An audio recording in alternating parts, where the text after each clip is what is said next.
What's happening, people? It's your boy Big Uggs, and welcome back to the Voice of the Tune. Fresh from the international break, a 2 week off for most of our squad.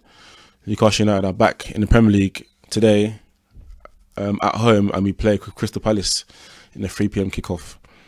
But before I get into the video, please make sure to like and to comment and to subscribe. That will do me a great deal of favour. And yeah, so let's get into it. So Crystal Palace, they're not a bad side at all. They're only a point below us in the table. They just got their last away win at Old Trafford, and they're unbeaten in 3. So this is not a game that we can take lightly.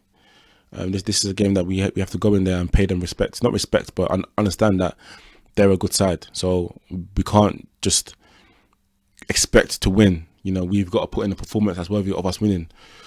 Roy Hodgson's come in there and he's got them playing back to their best.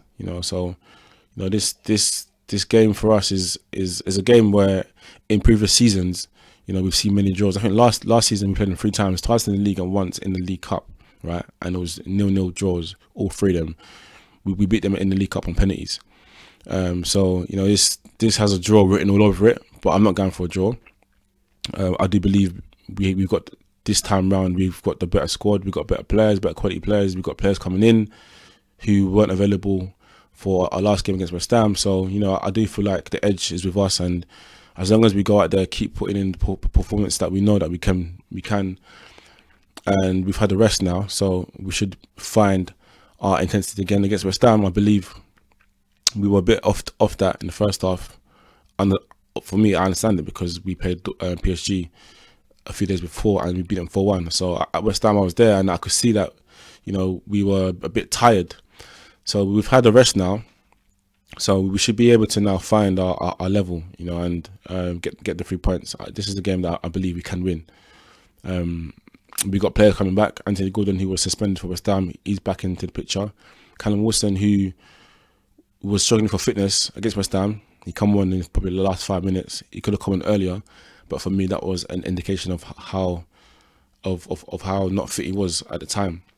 So he looks like he's coming back.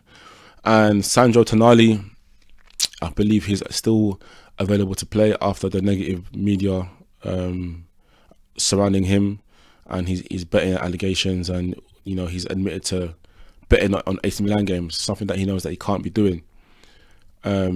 So and Eddie Howe's come out to sort of comment on that and just to say, listen, like as any manager should, to be honest with you, like you barely these days you see managers come out and say things like that. He just said, what, like we're going to still put our arm around him.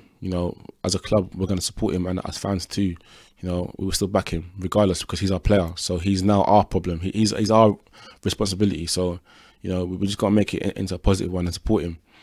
But he's still available to play today. So our squad is, it is picking up a little bit. There are still a few injuries coming into this game. I believe Botman is back in training and he could get a game.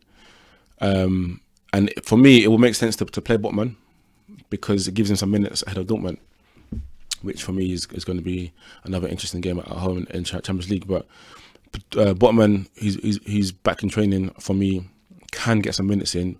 Not play the whole 90, but just get him some fresh legs and ready for Dortmund. We've got Big Joe, I believe he's back in training. We've got Willock, who's still out, and we've got Isak. Or Willock's training, but obviously he's not ready to feature yet. And we've got Isak, who's out. He pulled out of the Sweden squad. So some niggling injuries, but as a whole, the squad is quite strong.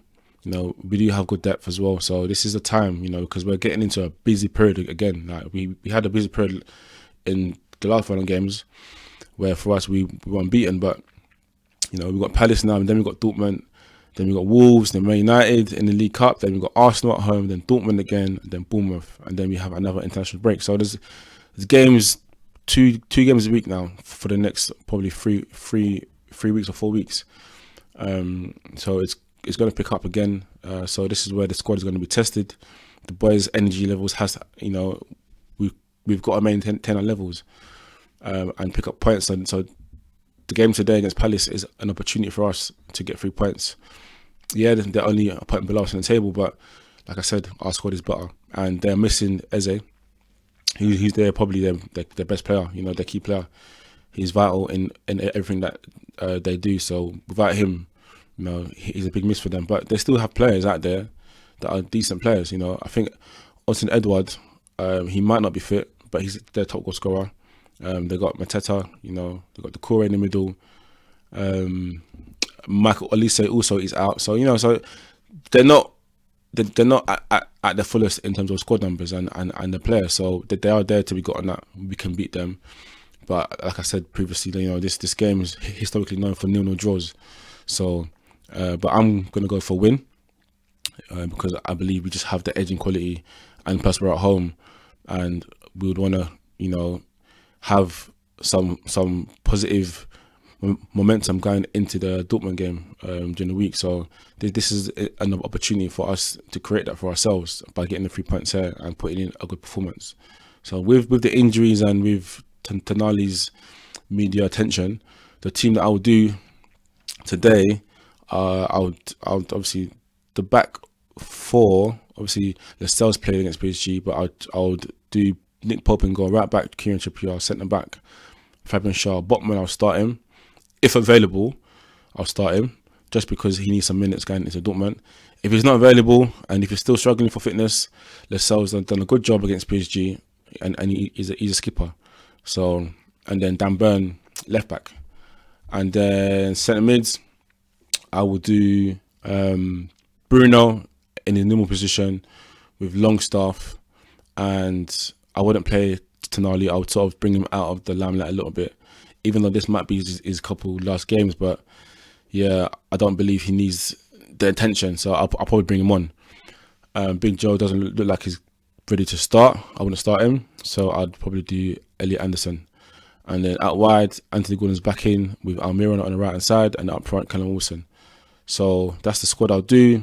I'm going for a 1-0 win because this game, I think we've of the last 14 games in all comps against Palace, there's only been 15 goals scored from both sides, and 6 of those goals came from their 5-1 win against us, I think in 2015, whenever it was, at their ground. So this game is not a game that has a lot of goals in. So I'm going to go for a 1-0 win. Callum Wilson to get the only goal and the winner, and we slowly march up the table, pick up points because, we're starting to see some difficult games coming on. And we've got Wolves and we've got Arsenal in the league and Bournemouth. So, this is a game we can use to get our 3 points and jump up the table. So 1-0 win. Let me know in the comments what you think the score's going to be, your thoughts on Tonali as well, and anything else. Thanks for watching. Make sure to like and to subscribe as well. And I'll see you in the next video. It's your boy Big Uggs. I'm out.